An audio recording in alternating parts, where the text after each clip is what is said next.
जोरदार स्वागत करूयात आपल्या सगळ्यांचे लाडके नेते केंद्रीय रस्ते वाहतूक व महामार्ग मंत्री नितीन गडकरी यांचं. आणि त्याचबरोबर हा संवाद पुढे नेण्यासाठी आज आपल्यामध्ये आवर्जून उपस्थित झालेले अभिनय क्षेत्रातले ऊर्ध्वयू अनुपम खेर.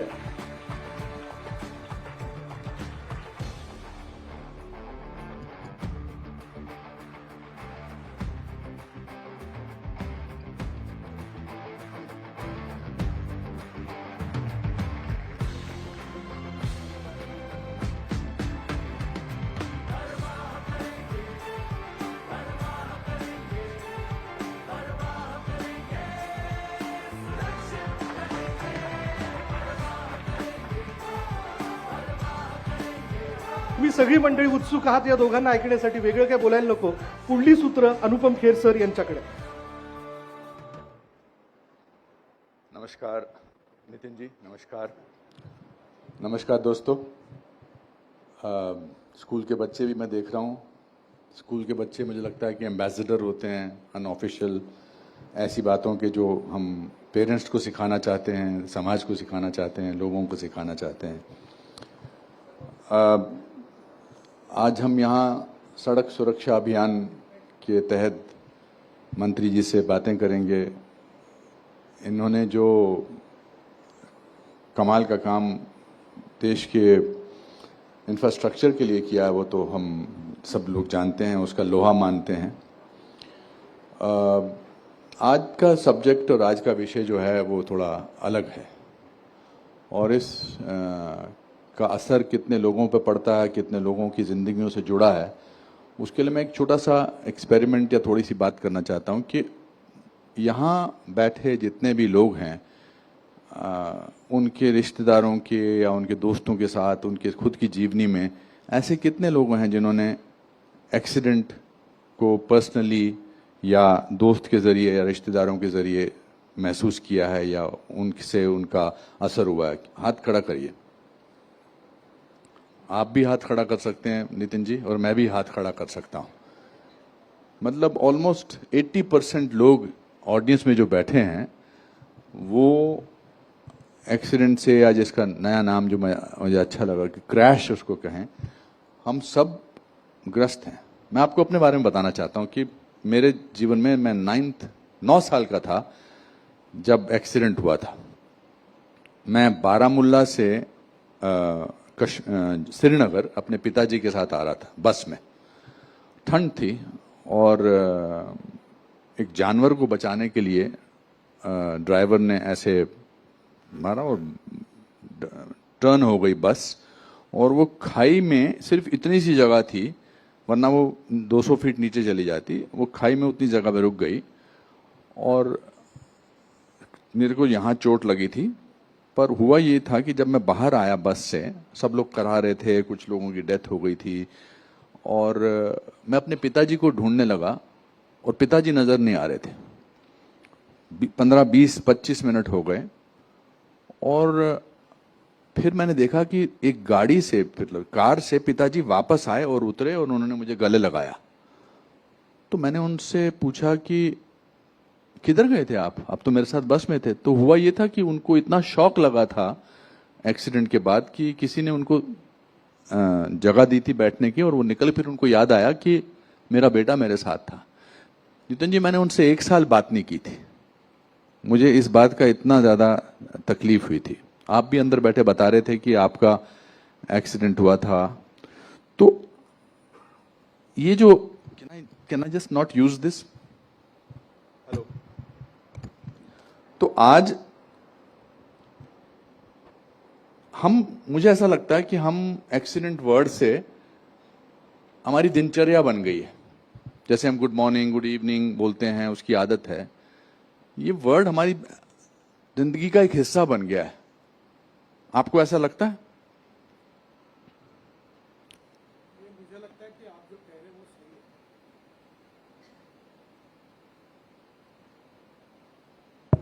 हेलो जी. मुझे ऐसा लगता है कि आप जो कह रहे हो बिल्कुल सही है. इसका कारण एक आधी चीज अब पहली बार होती है जी. तो लोगों को उसके बारे में कुछ महसूस होता है, नहीं होना चाहिए लगता है. जब रोज होने लगती तो वो हैबिचुअल हो जाते हैं। थोड़ा सा दुर्भाग्यवश हमारे सामाजिक रचना में इसमें से जो गंभीरता थी, जो सीरियसनेस था लोगों को, वो निकल गया है। और यही उद्देश्य है कि उन लोगों को जगाने का कि नहीं, ये एक्सीडेंट हम टाल सकते थे, हम उनकी जान बचा सकते थे, हमें सीरियस बनना पड़ेगा, संवेदनशील बनना पड़ेगा और हमें निश्चित रूप से अपनी भी जान बचानी है और लोगों की भी जान बचानी है। तो ये हमारा एक प्रयास है, पर मैं आपको खुले रूप से स्वीकार करता हूं कि समाज को बदलने की जितनी कोशिश हम कर रहे हैं उसमें जिस प्रमाण में हमको सफलता मिलनी चाहिए वो नहीं मिली है, और केवल हमारे प्रयासों से नहीं मिलेगी।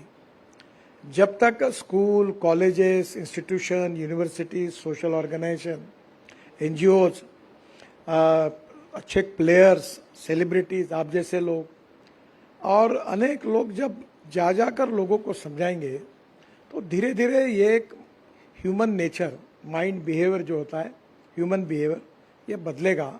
और ये बदलना ही ये सबसे बड़ी आवश्यकता है।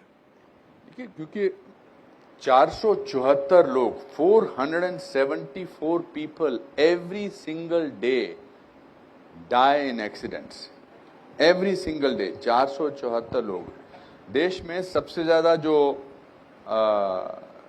डेथ का जो कारण है वो 474 लोग हैं। और हमारे यहाँ भी क्या होने लगा है कि हमको संख्याओं के लिए भी हम ना बहुत ज्यादा इनसेंसिटिव हो गए हैं। 474 बस। अब लगता है कि जो डेथ की जो रेशो है वो ज्यादा नहीं बढ़ेगी तो लोगों का ध्यान नहीं आएगा। है ना? देखिए, जितने कोविड में नहीं मरे जी, जितने लड़ाई में नहीं मरे, हाँ, जितने दंगों में नहीं मरे, उससे ज्यादा लोग इतने बड़े प्रमाण में। और सबसे दुर्भाग्य यह है कि 18 से 34 वयोगट के 66% है। कोई आईआईटी इंजीनियर है, कोई मेडिकल का डॉक्टर है। और कुछ समय तो मुझे बताते हुए दुख हो रहा है कि कोई घर का अकेला लड़का जिसके माता पिता उसके भरोसे अपना भविष्य देख रहे हैं, वो चला जाता है, पूरा परिवार उसका अड़चन में आ जाता है, उनकी हालत देखे बिना नहीं रहती। यानी इसका दर्द, इसकी भयानकता बहुत तीव्र है। और मैं कभी कभी हमारे इंजीनियर्स को कहता हूँ कि आप छोटी सी गलती करते इतने लोग मरे, क्या आप संवेदनशील नहीं है? क्या आपके घर का कोई बेटा बेटी इसका जब तक नहीं होगा तब तक आपको समझ में नहीं आएगा? आप छोटी सी गलतियां क्यों नहीं सुधार रहे? देखिए, एक रोड में गड्ढा पड़ रहा है, कोई आता है उसके ऊपर पत्थर रख देता है, पत्थर पे डैश मार के स्कूटर वाला गिर जाता है। कहीं ना कहीं हमको इस बारे में समाज को जगाना पड़ेगा। सोशल कॉन्शियसनेस, सोशल रिस्पॉन्सिबिलिटी, ये जो छोटे बच्चे जो स्कूल में पढ़ते हैं उनको भी ट्रेन करना पड़ेगा और धीरे धीरे होगा ये। मैं इसमें निराश नहीं हूं, पर और गति से शायद काम करने की आवश्यकता होगी, ऐसा ही मुझे लगता है। हाँ, क्योंकि मेरा हाल ही में बड़ा अच्छा एक दोस्त जो डायरेक्टर है, अश्विनी धीर उसका नाम है, उसका बेटा 18 साल का हुआ, ये 1 महीने पहले की बात है।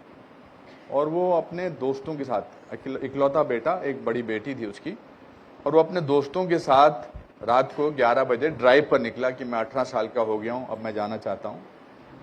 और पीछे की सीट पे बैठा था, पीछे की सीट पे बैठा था। घर से थोड़ी दूर गया और जो आगे चलाने वाला उसका दोस्त था उसने डिवाइडर पे चढ़ा दी, इतना इम्पैक्ट हुआ, ही डाइड। मुझे सुबह 5 बजे उसका फोन आया कि मेरा 18 साल का बेटा चला गया और पीछे बैठा था, एंड उसकी पूरी जिंदगी चेंज हो गया। मुझे किसी चीज में एक अनूप जी बहुत इंपॉर्टेंट बात है जी कि 30,000 मृत्यु इसलिए हो रहे हैं कि टू व्हीलर पर दोनों ने हेलमेट पहनना चाहिए, मैंडेटरी है। अगर ये लड़का अगर हेलमेट पहना हुआ रहता तो शायद उसकी मृत्यु नहीं होती। ये तो गाड़ी में था, इसको अच्छा। पीछे भी अभी सीट लगा, अभी इसीलिए कहा जा रहा है कि सीट बेल्ट पीछे भी लगानी चाहिए। ये कानून बन गया। हाँ, हमने ऑटोमोबाइल इंडस्ट्री को मैंडेटरी किया है कि सामने तो आपके बेल्ट लगेगा ही, पीछे भी लगाना पड़ेगा, और नहीं बजाएगा तो वो बजते रहेगा हॉर्न वहां का। पर मुझे ऐसा लगता है कि मैं आपको एक छोटी सी बात बताऊं। जी जी प्लीज। ये जो साइरस मिस्त्री है, जी ये पीछे में अगर उनका सीट बेल्ट लगा हुआ रहता तो उनकी मृत्यु नहीं होती। और इसलिए आप ये समझिए कि अपने गाड़ी में भी बैठेंगे तो आजकल क्या लोग मुझे भी बताते हैं, अभी मुझे बताते हुए शर्म आ रही, मैं राज्य में जो मुख्यमंत्री जिस गाड़ी में बैठते उसमें बैठता हूँ। मैं नाम नहीं बताता। आजकल वो अमेजोन पर एक ऐसी क्लिप मिलती है, जी हाँ वो लगाते हैं। हाँ तो मैंने सरकारी गाड़ियों में मुख्यमंत्री की गाड़ी से क्लिप निकाली। फिर मैंने उनको कहा कि अरे तुमने ये बेल्ट पहले से बांध के रखा, ऐसा नहीं है, तुमको फाइन होगा, ये ऐसा क्यों लगाया? तुम सबको आग्रह करके लगाओ। तो ये हाईएस्ट लेवल पर आज परिस्थिति है। ये क्लिप के ऊपर अभी हमने कार्रवाई की है और इसका गुना दर्ज किया, उन लोगों के ऊपर कार्रवाई कर रहे हैं। इस प्रकार की क्लिप लगाना ठीक नहीं है। हर आदमी बेल्ट लगा है, पीछे बैठा हुआ, सामने बैठा हुआ ड्राइवर।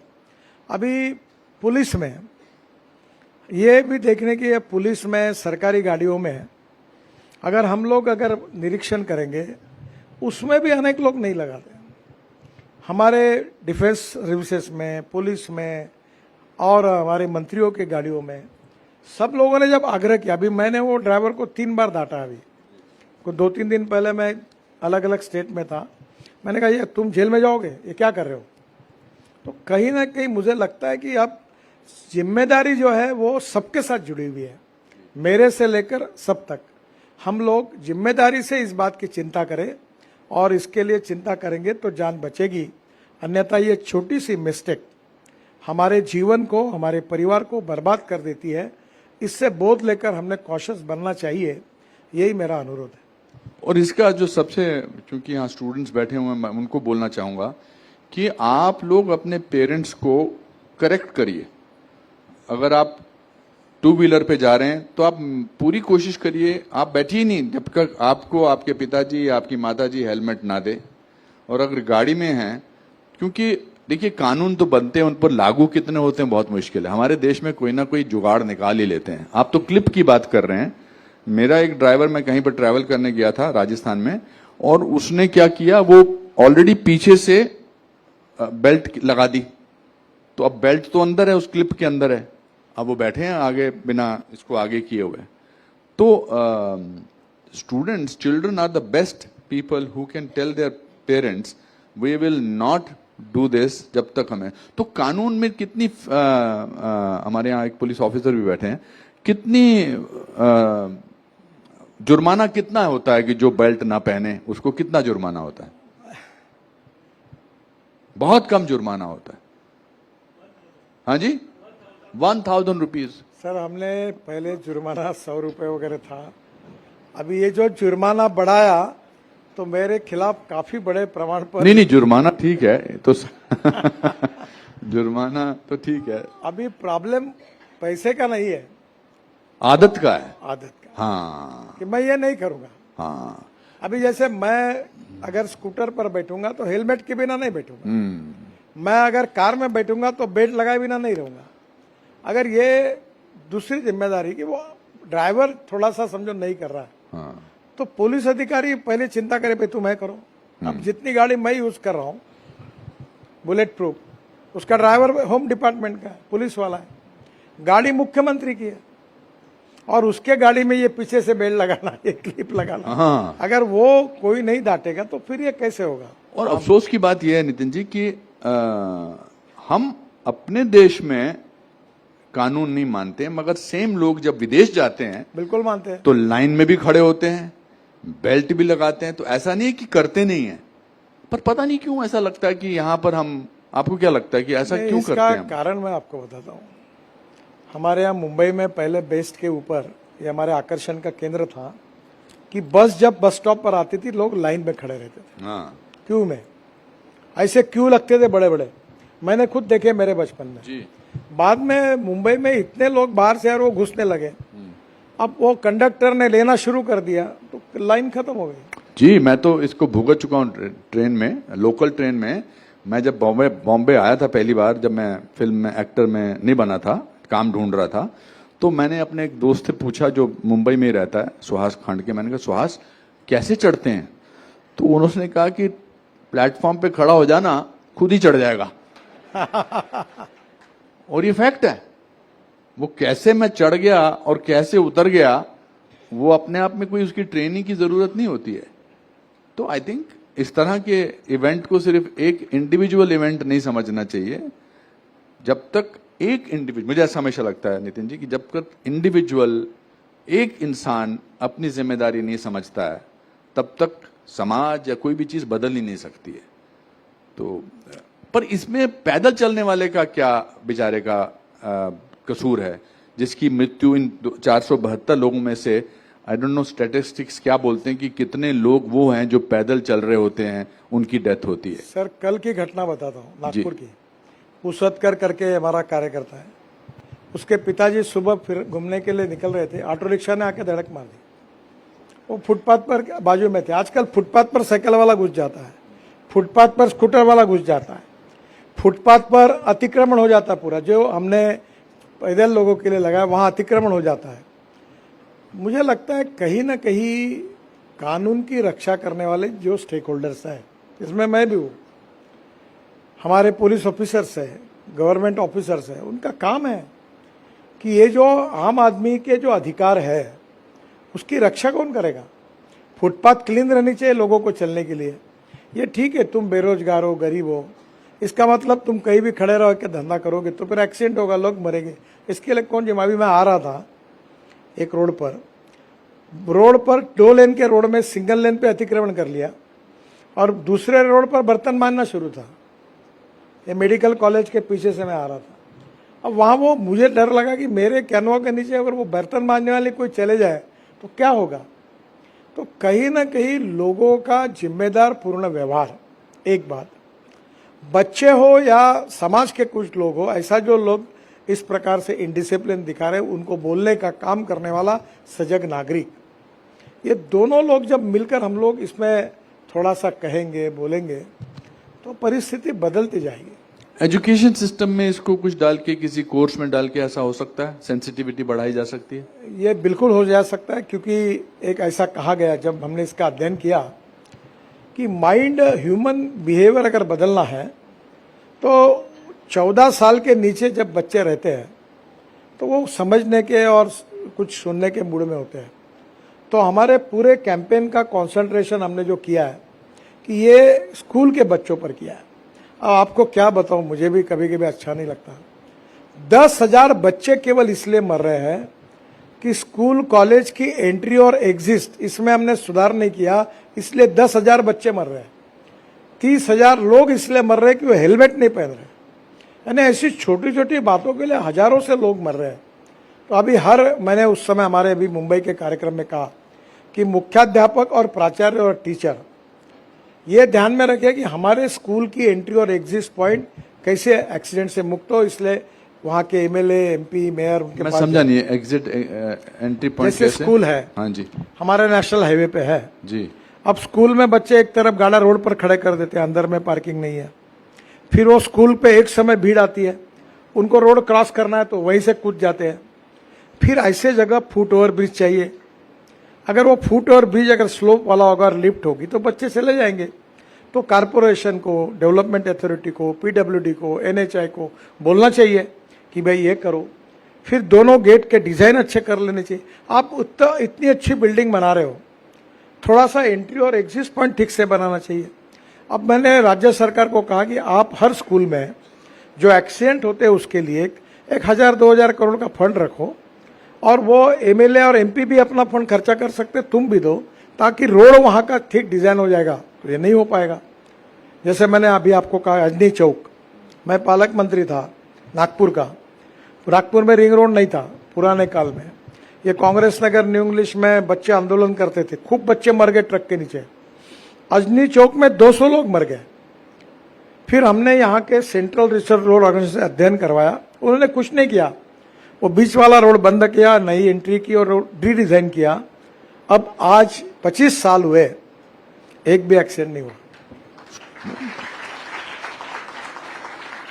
मैं हमेशा मानता हूं कि अगर कोई इंसान कुछ करना चाहता है तो वो हो सकता है, ऐसा नहीं है कि वो नहीं हो सकता। आपने बताया कि 25 साल सर, में आपको एक बात बताता हूँ जी।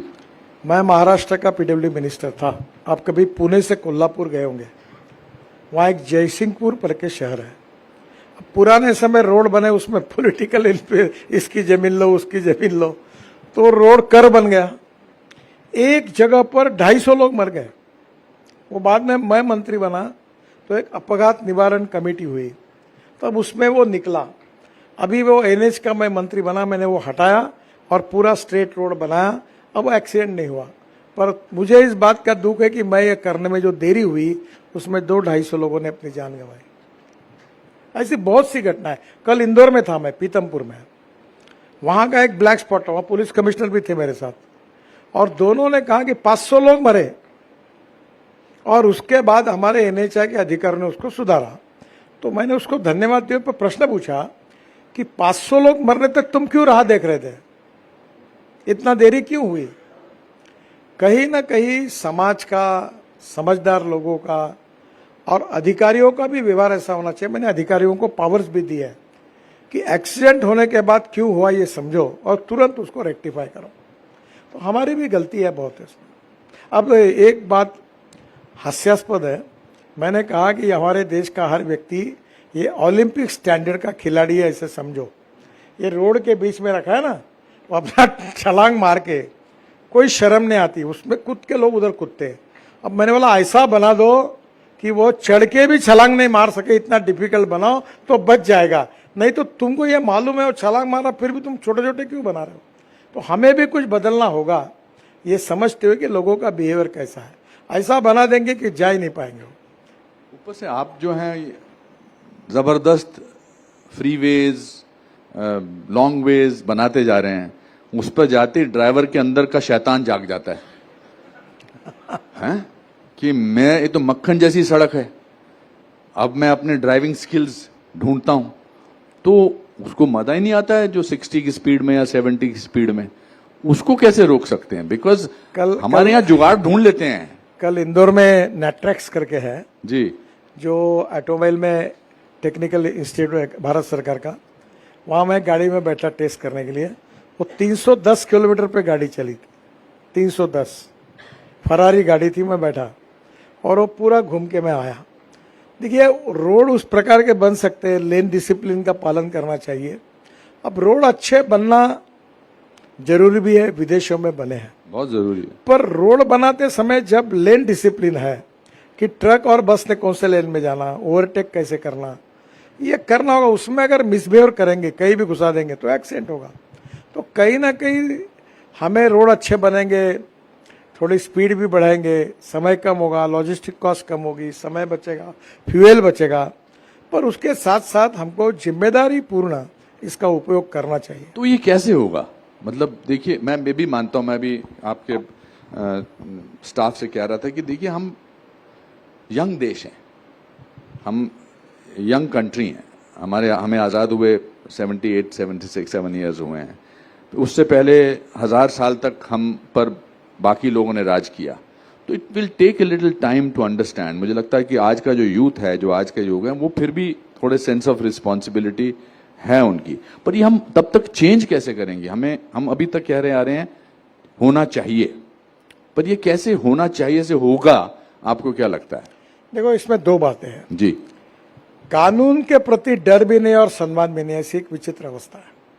इसको सुधारना होगा अच्छे भाव से, बच्चों का ट्रेनिंग करके, भविष्य के नागरिक है, लोगों को सोशल ऑर्गेनाइजेशन के द्वारा, एनजीओस के द्वारा, कॉलेज, एजुकेशन इंस्टीट्यूशन, यूनिवर्सिटी के द्वारा। अब दूसरी बात हो गई, ये भी अच्छी हो गई, इंटेलिजेंट ट्रैफिक सिस्टम है। तो अगर आपने लेन डिसिप्लिन का पालन नहीं किया तो आपका गाड़ी का नंबर और फोटोग्राफ आ जाता है, और आने के बाद टिकट बन के आपके घर में फाइन आता है। अब लोग डरने लगे। अभी मुझे वर्ली बांद्रा सी लिंक पर उन्होंने, मैं तो दिल्ली रहता हूँ, मेरे नाम से गाड़ी है मुंबई में, तो 2 बार फाइन भरना पड़ा। क्योंकि वो कैमरा में आ गया तो कोई बचा नहीं सकता। पहले क्या था, पुलिस वाला, आरटीओ वाला गया, हाँ ऐसा है वैसा है, इसका बेटा वो आमदार है, ढकाना, अच्छा चल, बाकी भी कारणों से होता था। अब मैनेज करना मुश्किल हो गया। तो धीरे धीरे ये सिस्टम ऐसी बनी है कि अब लोग स्फूर्त रूप से करें, ये हमारा भाव है। नहीं करेंगे तो कैमरा में कैच होंगे तो उनको पैसा, दंड भरना पड़ेगा। अब दंड भरे बिना भी कोई उपाय नहीं है, दोनों बातों पे काम कर रहे हैं। अभी तो पार्लियामेंट में वो गुड समैरिटन एक्ट भी पास हुआ है। मैं ऑडियंस को समझाने के लिए बोलना चाहता हूं कि अगर कोई एक्सीडेंट होता है और कोई इंसान, पहले डर होता था कि मैं इसकी हेल्प करूंगा, ये जो दुर्घटना में जख्मी हुआ है तो मेरे को पुलिस 1000 सवाल पूछेगी, इसलिए मैं नहीं जाता। अब तो पार्लियामेंट में पास हो गया है कि आप उनकी हेल्प कर सकते हैं तो आपसे पुलिस कोई सवाल नहीं पूछेगी, और उसका इनाम भी आपने रखा है उस इंसान के लिए जो इस तरह करता है, जो हॉस्पिटल ले जाता है, बचाता है। 5000 है। अभी अंदर आप बात कर रहे थे और आपने किसी को बोला कि 25000 कर दीजिए। अभी 5000 वो है। हाँ, मैं कमिट नहीं करवा रहा आपसे। नहीं मैं बिल्कुल मंत्री हूँ, मैं आपको कमिट कर रहा हूँ जी कि मैंने उसी दिन मीटिंग में जाहिर किया कि 5000 को कोई महत्व नहीं, 25000 करो। दूसरा हमने किया जी कि जैसे अब एक्सीडेंट होगा जी और उसको पुलिस अपने रिकॉर्ड में नोन करेगी, वो कंप्यूटर पे, वेबसाइट पे आएगा और एफआईआर दर्ज करके रिकॉर्ड तैयार हो जाएगा, तो 7 दिन का खर्चा मिनिमम 1.5 लाख रुपए या खर्चा वो हम तुरंत उस हॉस्पिटल को देंगे। ये भी हमने किया है। बाद में उसके इंश्योरेंस के पैसे भी है, डेथ होने के बाद वो भी मिलते हैं। और पूरे सिस्टम में जो लैप्सेस थे वो दूर करके हम उसको ट्रांसपेरेंट, टाइम बाउंड और कंप्यूटराइज कर रहे हैं ताकि तुरंत ये मदद मिले। उसकी कुछ कमियां हम उसको सुधार रहे हैं। हमने पायलट प्रोजेक्ट इसके चलाए, कुछ चंडीगढ़ वगैरह अनेक जगह पर। अब हर राज्य में पायलट प्रोजेक्ट चला रहे और ट्रांसपेरेंट सिस्टम करेंगे और कलेक्टर को अधिकार देंगे, और जैसे एक्सीडेंट होता है तुरंत ये सब बातें मिलेगी और उसकी मदद मिलेगी। मुझे लगता है कि दैट्स फैंटास्टिक है। अच्छा, एक बात भूल गया मैं, जी केवल नेशनल हाईवे पे नहीं, कोई भी रोड पर एक्सीडेंट हो, ग्राम पंचायत का रोड हो, शहर का रोड हो, डिस्ट्रिक्ट का रोड हो, स्टेट का हाईवे हो, कोई भी रोड पर एक्सीडेंट होगा तो भी हम मदद करेंगे, ये तय। और मुझे लगता है कि किसी भी काम को आगे बढ़ाने के लिए बेस्ट होता है कि यूथ को एंगेज करें। तो मेरी आपसे एक विनती है और बल्कि एक सजेशन है कि इस तरह के आदमी को, अंग्रेजी में तो गुड समैरिटन बोलते हैं, इस तरह के आदमी को क्या नाम दिया जाना चाहिए जिसको है, उसका आप एक कंपटीशन करवाइए। बिल्कुल। और जो सबसे बेस्ट आएगा उसको भी एक इनाम दीजिए। तो उसमें काफी फिर क्या है, इसमें एक बातचीत होगी लोगों की। अरे मैं आमतौर पे अपने सोशल मीडिया पे अगर कोई किताब देना चाहता हूँ इनाम में, तो मैं कोई कंपटीशन करवाता हूँ, तो एंगेजमेंट बहुत होती है उससे। आपको, मुझे बड़ी खुशी है, यहाँ 2 लोग बैठे हैं, एक राजू वाक करके है, हाँ ये है, और ये मोहित है जी। ये रात दिन ये काम करते हैं। राजू, आपने कितने लोगों की जान बचाई? 9000 लोगों को आप हॉस्पिटल लेके गए हैं। वाह। और ये मैं इसको 30 साल से जानता हूँ। ये इसके घर में कुछ दुर्भाग्यपूर्ण घटना भी हुई तो भी लगातार एक ही काम करता है। ये मोहित है, इसने भी जान बचाई, ये भी रात दिन है। 5000 लोगों की क्या। और कहीं भी एक्सीडेंट हुआ पहले दौड़ जाता हूँ। मैं तो भी कुछ लोगों को जो येलो ड्रेस में जो लोग हैं, ये रिटायरमेंट के बाद इनका भी बहुत अच्छा योगदान है। ये जन आक्रोश करके, जन आक्रोश करके जो है संस्था है, ये रोड की सुरक्षा के जितने भी नियम हैं लोगों को इसके बारे में अवगत कराते हैं। जी, एक बहुत अच्छी बात है ये संस्था जो करती है। ये 10वीं और 12वीं के ट्यूशन क्लासेस जहाँ चलते हैं, वहाँ जहाँ बच्चे मिलते हैं, स्कूल में जाते हैं, और इनमें कोई रिटायर्ड क्लास 1 ऑफिसर्स हैं, और वो बच्चों को जाकर रोड सुरक्षा का महत्व ट्रेनिंग समझाते हैं, बताते हैं, और कोई पैसा नहीं लेता। ऐसी सोशल, अभी इस बार गणेशोत्सव, दुर्गात्सव होते हैं, तो कुछ लोगों ने उसमें रोड सुरक्षा के ऊपर दिखावा तैयार किया गणेश जी के सामने। ऐसी समाज में धीरे धीरे काफी लोग आगे आ रहे हैं, और हमारे यहाँ नागपुर में से 2 है, अगर ये कल 50 हो जाए तो कितनी बड़ी संख्या हो जाएगी। तो वही मैं कहता हूँ कि ऐसा नहीं है कि लोग कर नहीं रहे हैं, लोग अच्छा सा बहुत अच्छा काम भी करते हैं, बहुत अच्छा। मेरा ये मानना है कि जो रूल, जो नियम हम घर में लागू करते हैं सफाई को लेकर, डिसिप्लिन लेकर, अगर वही रूल हम देश में लागू करें तो we will have a better place to live in. पर ऐसा होता नहीं है। ऐसा होने का मैं आपको कहूँ, मैं कोई बहुत आदर्श नागरिक था और हूँ ऐसा मेरा दावा नहीं, पर मैं इधर नागपुर में 2 पार्ट होते हैं, एक शहर होता है और एक सिविल एरिया है। मैं शहर में रहता हूँ, झोपड़पट्टी, इंक्रोचमेंट और तो मेरे को आदत नहीं थी। पर मैं अभी जब फॉरेन में गया, चॉकलेट खाया मैंने, तो मेरे को शर्म आई, क्योंकि चॉकलेट लेकर मैं अपने कोट के खीसे में पॉकेट रखा हुआ, और फिर जब एयरपोर्ट में आया तो वेस्ट बैग कहाँ देखकर वहां डाला, क्योंकि सब लोग वही बिहेव करते थे। अब मेरे घर में ऐसे लोग हैं 50 पान खाते और थूकते हैं। अब आपको बताने में, हमारे देश में सबसे ज्यादा पान ठेले नागपुर में है, और दिन भर वो कत्था चूना लगाते हैं और पूरे लोग तंबाकू के साथ पान खाते हैं और खा के भाव करके थूक देते हैं। अब ये इतनी बड़ी समस्या है कि अब हमारे सामने है कि हम अच्छा साफ सफाई का काम कर रहे हैं, फिर वो कोई थूकता है तो अभी हमने कहा इसका फोटो निकालो। अभी मैंने एक स्कीम कर रहा हूं मैं कि रोड पर जो गाड़ी रखेगा उसका फोटो निकालो, उसका नंबर लाओ और उसको भेज दो। उससे अगर फाइन वसूल हो गया तो 10% तुम्हारा कमीशन, तुमको अवार्ड मिलेगा। सबको लगा दो काम को। नितिन जी, इससे ऐसा पता लगा कुछ लोग यही काम करने लगे हैं। अच्छी बात है, अच्छी बात है। हाँ। और ये अगर इतना आप अच्छा रहिए कि इनको काम नहीं मिले तो काम छोड़ देंगे। फिर इनको काम इसलिए मिल रहा है कि हर आदमी कानून तोड़ रहा है, इसलिए काम मिलेगा। मैं हमेशा आपसे, जब भी 1-2 बार पहले भी मैंने आपसे बातचीत की है, मंच पे भी की है, पर्सनली की है, आप में अंदर ये सब चीजें, ये सब भावनाएं कैसे आती हैं? आप as an individual, I am not talking you as a minister, आप कोई भी काम करते हैं, आप जब पहले नागपुर के बारे में बात करते हैं as a citizen, as a civilian, who give you this values? आप अपना मजाक भी उड़ाते हैं, आप अपने घर वालों के बारे में या किसी लोगों के बारे में बात करते हैं। ये नितिन गडकरी जी कैसे बने? देखिए, पहली बात तो ऐसे कि पब्लिक इंटरेस्ट को हमारी कमिटमेंट है। हमें इस समाज में जो समाज के आम आदमी है उनकी जान की रक्षा करनी है। अभी आपको और बताता हूँ, हमारे रोड पर मैंने हमारे बहुत रोड अभी तोड़ डाले, पर मैंने एक चिंता की कि जितने रोड तोड़े हैं उनके लोगों की पर्याय व्यवस्था करके दी। मैं नागपुर में 30,000 करोड़ के मार्केट बना रहा हूँ। अब ये देखो, इसके लिए जिम्मेदार हम हैं, प्रशासन है। अभी फूड मॉल नागपुर में नहीं है, लोग फुटपाथ पे पानी पूरी खा रहे हैं, चाइनीज खा रहे हैं। हमने बनाई नहीं, हमारे पास जगह पड़ी है। अगर 4 मंजिले फूड मॉल बनाएंगे, पार्किंग फ्री ऑफ चार्ज रखेंगे तो लोग रास्ते पर नहीं खाएंगे। हमारे यहाँ सब्जी मार्केट नहीं है। हमारे यहाँ पूरे सब्जी मार्केट, मटन मच्छी मार्केट अगर एयर कंडीशन अच्छे बनाएंगे तो क्यों लोग रास्ते पे बेचेंगे? तो अभी हम लोग धीरे धीरे हॉकर जोन बना रहे और मैं ये मानता हूँ कि हर आदमी को रोजगार भी मिलना चाहिए और उसको हम फैसिलिटी के रूप में अवेलेबल भी करके देना चाहिए। अगर हमने उसको अवेलेबल करने के बाद अगर कोई बैठा तो उसको उठा के निकाल देना चाहिए। आखिर मुझे बताइए कि जो मेरे मित्र का कल पिताजी का ये एक्सीडेंट में मृत्यु हो गया, कोई जान उनकी वापस ला सकता है क्या? फुटपाथ हमने दुकानों के लिए बनी है, जरूर उनका धंधा हो, पर फुटपाथ पर जो सीनियर सिटीजन चलेंगे, क्या उनके जान की रक्षा करना हमारी जिम्मेदारी नहीं है?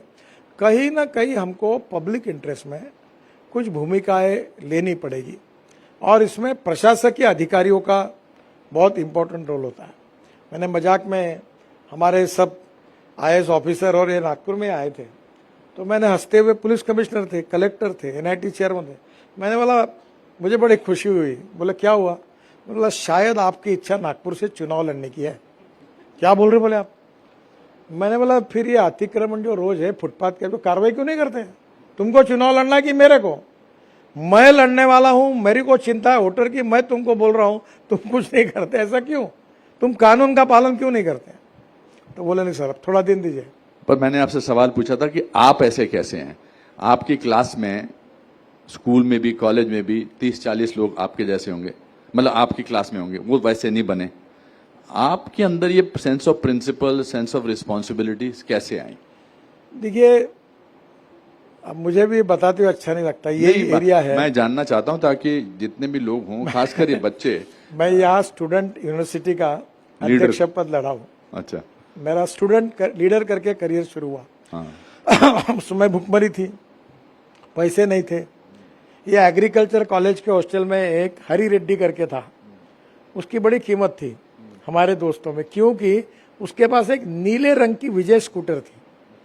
तो वो, मैं उसको, स्कूटर उस समय मिलती नहीं थी, तो गाड़ी की हमारी औकात नहीं थी। तो हरी रेड्डी को कहा यार मैं अध्यक्ष पद का चुनाव लड़ रहा हूँ, व्हीकल कोई नहीं, तेरी स्कूटर दे दे। तो बोले ले जाओ। अब उसकी स्कूटर लाई तो लोगों में बैठा है कितने? तो मैंने बोला 4 लोग बैठो और चौथा आदमी नंबर प्लेट पे हाथ रखो, और गाड़ी चलती थी। अब ये पूरे गाड़ी में चुनाव चला। यहाँ एक गांधी करके, इनको सबको मालूम है, यशवंत स्टेडियम में बहुत बड़ी एजेंसी थी और वो विजय सुपर स्कूटर के डीलर थे। एक बार वो स्कूटर को धक्का मारते हुए उन्होंने हमको देखा और वो दौड़ते हुए आए, बोले मेरे ब्रांड की बदनामी क्यों कर रहे हो? बोले आप एक काम करो, मैं देखता हूँ आप धक्के मार के चलाते हो, आप आओ, मैं फ्री ऑफ चार्ज आपको सुधार दूंगा गाड़ी आपकी। अब वो समय ऐसा था, पर धीरे धीरे हमको समझ आई जब मेरे मित्र डॉक्टर श्रीकांत जिचकार का एक्सीडेंट हुआ। ये जो ब्रिज बन रहा है सामने, उनके नाम से हम बना रहे हैं। ऐसे अनेक लोग मर गए। मैं आपको बताता हूँ, श्रीकांत जिचकार और साइरस मिस्त्री पीछे में अगर बेल्ट लगाए रहते तो उनकी मृत्यु नहीं होती। तो इसलिए तब से ये जब मेरा एक्सीडेंट हुआ, मैं इसके बारे में बहुत कठोर हुआ हूँ, क्योंकि मैं 2 साल भुगत चुका हूँ। 2004 में मेरी हालत कैसी रही ये मैंने अनुभव किया है और अब मैं चाहता हूँ कि किसी के घर में ये हादसा न हो। मैं इसकी कोई भी कीमत चुकाने के लिए तैयार हूँ, पर मैं इसके बारे में कॉम्प्रोमाइज नहीं करूँगा। ये परिस्थिति के कारण अब मेरे में वही ट्रेजेडी है लाइफ में कि जब ये मेरे साथ नहीं हो रहा है तो किसी और के साथ हो रहा है, मुझे क्या करना है। अभी भी यहाँ पर भी एक 15-20-14 साल से अमेरिका से आए हैं कोई मिस्टर तिवारी, आई थिंक, उन्होंने उनके घर में किसी की बच्चे की डेथ हुई थी रोड एक्सीडेंट में, तो ही स्टार्टेड डूइंग दैट।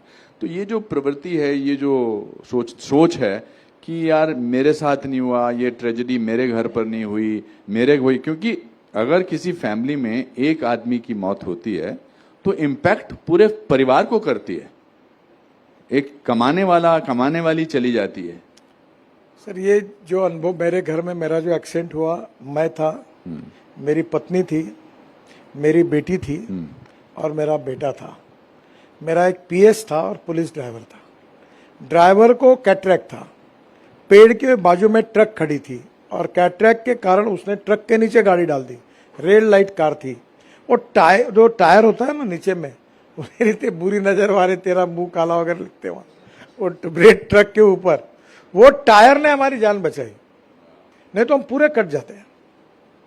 और हमने पूरा वो अनुभव किया। और मैं देखने के बाद अब किसी के घर में एक्सीडेंट होता है तो मैं समझ सकता हूँ कि उसकी वेदना क्या है, और इसलिए मैं अब कभी इसके साथ कॉम्प्रोमाइज नहीं करता, मैं ये नहीं करना। क्योंकि देखिए हमारे ये, और मैं बहुत ऑप्टिमिस्टिक, बहुत आशावादी इंसान हूँ, मैं अपना जीवन जिया ही उस तरह से है।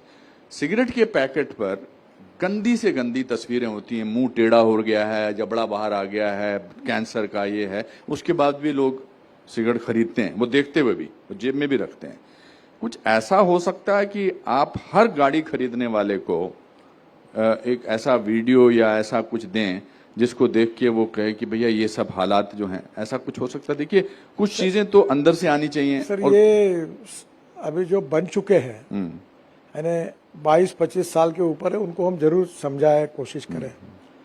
पर सब जो भविष्य के नागरिक के छोटे बच्चे हैं, ये जो 5वीं से लेकर 10वीं तक है, इनके लाइफ में अगर हमने इस समय एक संवेदनशील नागरिक उनको बनाया, तो मेरा जो अनुमान और अनुभव यह है कि ये बच्चे बिल्कुल जीवन में अपने प्रिंसिपल से चलेंगे, सुरक्षा के नियमों का पालन करेंगे और एक अच्छे नागरिक के रूप में सब नियमों का पालन करेंगे। इनको बदलना यही हमारा काम है। और ये स्कूल कॉलेज के teachers, NGO, social organisation, universities, colleges, आप जैसी सेलिब्रिटीज सब बोलना शुरू करेंगे। अभी अमिताभ जी है, आप है, अभी कल शंकर महादेवन ने सुंदर गाना हमने गाया, उसने वो गाना इतना सुंदर है कि मैं कोशिश कर रहा हूँ कि हर स्कूल में बच्चों गाए, इतना सुंदर उसका रिदम है। धीरे धीरे उसके कारण मेरा विश्वास है कि परिस्थितियां बदलेगी और इन बच्चों पर ज्यादा कॉन्सेंट्रेट करना चाहिए। इसका मतलब बड़े लोगों पे करना नहीं चाहिए, ऐसा नहीं, उनका भी करना चाहिए। पर ये लोग अगर बच्चे अगर एक बार कमिट करके इनका स्वभाव बदल जाएगा तो एक जनरेशन की जनरेशन पूरी बदल जाएगी, ऐसा मेरा अनुभव के साथ विश्वास है। आपका फेवरेट रोड सेफ्टी का जो बोर्ड लगे होते हैं, वो which one do you think has impacted you as a child और as a grown up person? वो ट्रक ड्राइवर के लिए एक मैसेज लिखा हुआ रहता है कि धीरे चलो, ध्यान रखो, घर में आपकी राह कोई देख रहा है। हाँ, तो ये जो है वो आदमी को मन में आता है कि माँ, पत्नी, बच्चे मेरी राह देख रहे हैं, शांत हो, अलर्ट हो। मैं भी जब शिमला में, बहुत सड़कें ऐसे होती थी शिमला से जाते समय, उसमें लिखा होता था धीरे चलिए, देर से कभी ना पहुंचने से देर भली। और एक और बड़ा अच्छा था, it is better to be late mister driver than to be late mister driver. Yes, ये दोनों, तो इस तरह के आप लोग स्कूल के projects, teachers have come with the students, ऐसा प्रोजेक्ट्स करने चाहिए रोड सेफ्टी के ऊपर एंड डिलीजेंटली करने चाहिए, because if we have a minister who is so. कल मैं यहाँ चित्रकला महाविद्यालय गया था, जी जी, उनका एक पुरस्कार देने के लिए। वहाँ 400-500 विद्यार्थी थे। तो मैंने प्रिंसिपल को कहा कि मैं गवर्नमेंट डिपार्टमेंट से आपको कलर ब्रशेस उपलब्ध करा के देता हूँ और इन बच्चों का प्रैक्टिकल ट्रेनिंग भी होगा और कुछ थोड़ी व्यवस्था भी करूंगा आपकी। आप हर जगह पर रोड सेफ्टी के साइन, स्वच्छता के साइन, हर ब्रिज के नीचे आप लिखने का काम करें। उन्होंने कहा कि हम करेंगे। अभी स्कूल में हर जगह अच्छे ड्राइंग वाले विद्यार्थी है। कुछ स्कूल अगर आगे आएगी कि इस रोड पर हम ये लिखने का काम करेंगे, उतना प्रोफेशनल परफेक्ट नहीं होगा, पर छोटी छोटी बातों से और कृतियों से भी उनके मन मस्तिष्क में परिणाम होगा। तो ये भी लोगों का इन्वॉल्वमेंट करना, ये भी कोशिश हर जगह होगी तो फायदा होगा। हमारे यहाँ जिलाधिकारी की अध्यक्षता में हमने ये एक्सीडेंट निवारण कमेटी अपॉइंट की है। मेंबर ऑफ पार्लियामेंट उसका अध्यक्ष है, कलेक्टर उसका ये है बोर्ड सेक्रेटरी, ये दोनों उसमें मेंबर करके है, पुलिस ऑफिसर्स भी है। अब क्या हुआ, ये इसमें से ये बहुत उचक्का है, ये जो होशियार है उचक्का है गुड सेंस में। ये क्या करता है, चक्कर खड़े हो गए, मैं हूं जी मैं। ये क्या करता है, जहां एक्सीडेंट होता है वहां गलतियां ढूंढता है और अखबार में फोटो छापता है डिपार्टमेंट के, मेरे यहाँ तकरार करके देता है, फिर मैं उनको ठोकता हूं। तो ये पुलिस वाले और सब इससे डरते, क्योंकि ये देखते रहता है कि कहाँ प्रॉब्लम है और किसके कारण हुआ। समझ गया, आपके जज्बात समझ गया मैं। तो मुझे क्या लगता है, लोगों ने भी करना चाहिए। अगर NHI के रोड पर एक्सीडेंट हो रहे तो NHI की गलती है, सोशल मीडिया में डाल दो, ठीक है, मैं मंत्री मेरे खिलाफ डालो, अधिकारियों के खिलाफ डालो, ताकि इससे लोग डरते हैं। तो ये कहीं ना कहीं भी करना चाहिए, ये भी मेरा अनुरोध है। We have some children here. बच्चों, आप में से किसी के मन में कोई सवाल है ये रोड सेफ्टी के ऊपर to ask the honourable minister? बेटा एक खड़ा पीछे हाथ खड़ा हुआ, हाँ जी, इनको माइक दीजिए कोई। आपका नाम क्या बेटा? एक मिनट।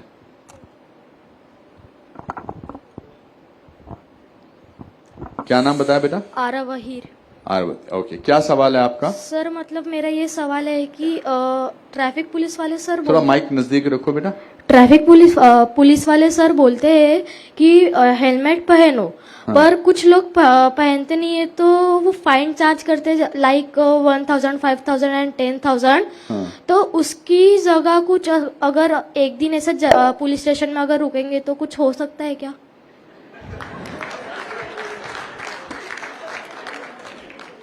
अभी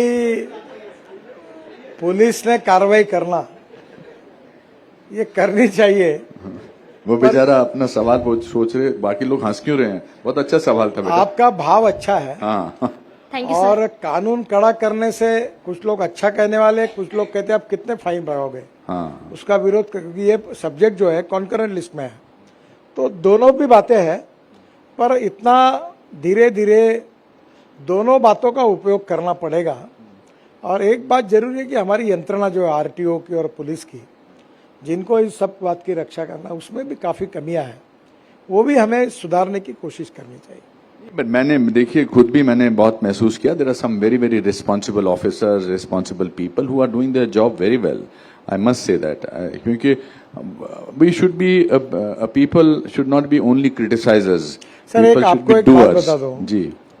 हमारे नागपुर जिले के SP है पोद्दार, और नागपुर के मैंने पुलिस कमिश्नर और म्यूनिसिपल कमिश्नर को भी कहा था, इन्होंने सेव लाइफ फाउंडेशन जो है पीयूष का, इसके साथ बैठकर इन्होंने SP ने हमारे पूरे नागपुर जिले का अभ्यास किया। वो ब्लैक स्पॉट पीयूष ने और उन्होंने मिलकर निकाले, डिपार्टमेंट को सूचना दी और काफी जगह उसको रेक्टिफाई किया। अब ये बात जो हमारे पोद्दार जो SP उसने की, वो बाकी भी SP करें। तो मैंने अभी होम मिनिस्टर देवेंद्र जी को लिखा है कि आप ऐसे सब लोगों को कहिए। दूसरी बात, जब अच्छा कोई काम करता है तो उसको रिकॉग्निशन मिलना चाहिए। अगर मैं कहीं बुलाकर उनको एक सर्टिफिकेट दूं, सत्कार करूं कि आपके कारण इतने एक्सीडेंट्स कम होते हैं, तो ये भी होता। तो हमारी जो सोशल ऑर्गेनाइजेशन है वो ऐसे अच्छे लोगों को बुला है। तो कभी ना कभी अब मैं जब मुंबई में था, आपको याद होगा उस समय 95-2000 में एक सफ़ेद कपड़े हुई महिला रहती थी और वो मंत्रालय के सामने सुबह से लेकर शाम तक ट्रैफिक कंट्रोल का काम करती थी। और उनका नाम भी मुझे अभी भूल, पाठक या कुछ था। बेचारे कुछ नहीं, 1 रुपया नहीं लेती थी। दिन भर हाथ दिखाना, लोगों को रुकना, ट्रैफिक। मंत्रालय से निकल के हम लोग ये फ्लोरा फाउंटेन की तरफ आते हैं, बस वही स्क्वायर पर वो खड़ी रहती थी और काम करती थी निरपेक्ष भाव से। अब ऐसे अनेक लोग हैं जो ऑफिसर्स है, सामाजिक कार्यकर्ता है, वो रोड पर जाते हैं और काम करते हैं, लोगों को बताते हैं, समझाते हैं। ये भी संख्या अगर बढ़ गई तो ये भी लोगों के मन पर परिणाम करने वाली बात होगी। और हम लोगों का ये कर्तव्य है कि ऐसा खुद होकर सुमोटो पॉजिटिव अच्छा काम करते हैं, उनका हमने गौरव करना चाहिए। आज जैसे मैंने ये पोद्दार का जो एसपी है, उनका ये इंटरेस्ट लेकर उनने पीयूष के साथ जो काम किया, मुझे लगता है उन्होंने कितने काम हुए और कितने एक्सीडेंट कम हुए पीयूष, पता है आपको? 48 स्पॉट दुरुस्त हुए, 48 ब्लैक स्पॉट उन्होंने दुरुस्त किए हैं। बहुत अच्छा काम कर रहे हैं, मस्ट एक्नॉलेज। हाँ, और वो इन्होंने तो बेचारे ये करते हैं, पर उन्हें वो एसपी भी उतने ही जिद्द और इंटरेस्ट के साथ किए। मैं पोद्दार साहब का, हमारे पोद्दार, जरा पीयूष जी जरा डिटेल बताओ। हाँ। पीयूष जी का और पोद्दार जी का बड़ा अभिनंदन करता हूँ, उनको धन्यवाद देता हूँ।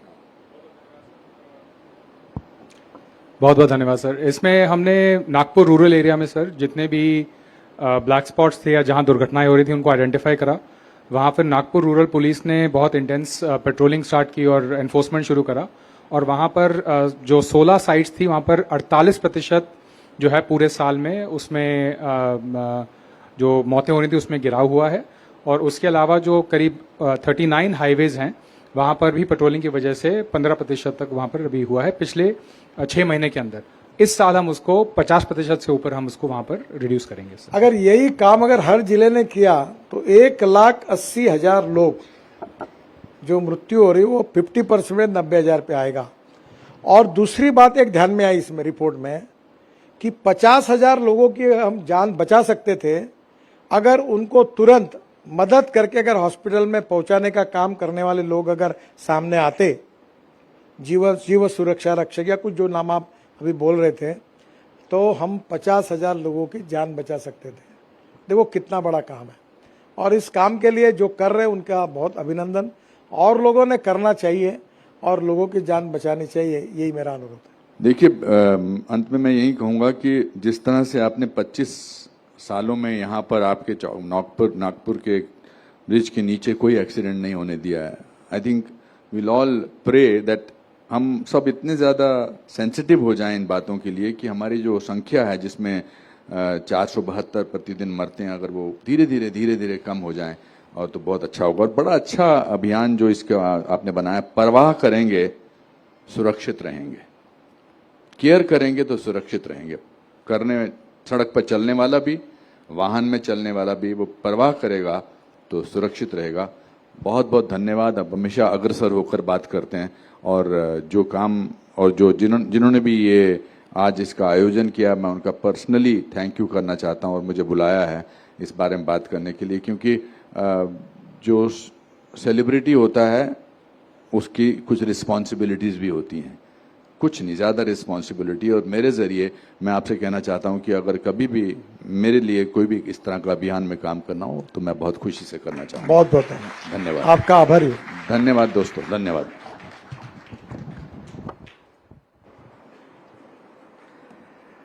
दोन्ही मान्यवरांचे खूप खूप धन्यवाद।